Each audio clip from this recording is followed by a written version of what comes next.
ចាសរីភូមិណៃជាសាស្ទីទី5នៅថ្ងៃនេះខ្ញុំសូមបង្ហាញសេចក្តីស្រឡាញ់និងការដឹងគុណចំពោះ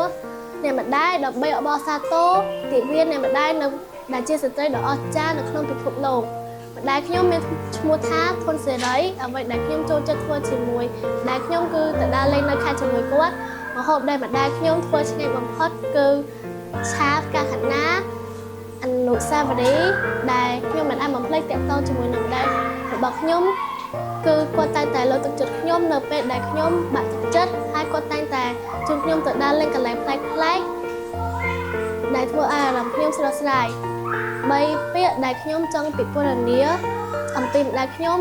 គឺម្ដាយខ្ញុំគឺជាម្ដាយដ៏រឹងមាំគឺជាម្ដាយដ៏អស្ចារ្យនិងជាម្ដាយដែលពូកែពាក្យដែលខ្ញុំចង់និយាយទៅកាន់ម្ដាយខ្ញុំតែខ្ញុំពុំទាន់មានភាពក្លាហាននិយាយទៅកាន់គាត់គឺកូនសុំទោសរាល់កំហុសដែលកូនបានធ្វើកន្លងមកជាចុងក្រោយខ្ញុំសូមអរគុណសម្រាប់ការផ្ដល់កំណើតចិញ្ចឹមបីបាច់ថែរក្សាកូននិងមើលថែកូនសូមអរគុណ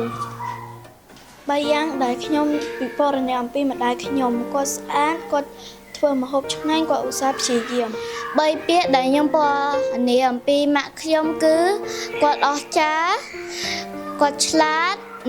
និងគាត់ស្មោះត្រង់3ពាក្យដែលខ្ញុំពណ៌នាអំពីម្ដាយខ្ញុំគឺអត់ធ្មត់ស្មោះត្រង់តែងតែជួយគាំទ្រខ្ញុំ3ពាក្យដែលខ្ញុំពណ៌នាអំពីម្ដាយខ្ញុំគឺ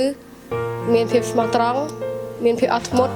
និងឧស្សាហ៍ព្យាយាម3ពាក្យដែលខ្ញុំពណ៌នាអំពីម្ដាយខ្ញុំគឺក្លាហានឆ្លាតវៃនិងមានក្តីសង្ឃឹម3ពាក្យដែលខ្ញុំពណ៌នាអំពីម្ដាយខ្ញុំគឺក្លាហាន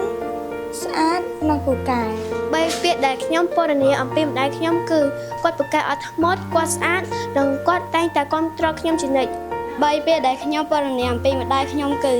ស្អាតទន់ភ្លន់និងពូកែ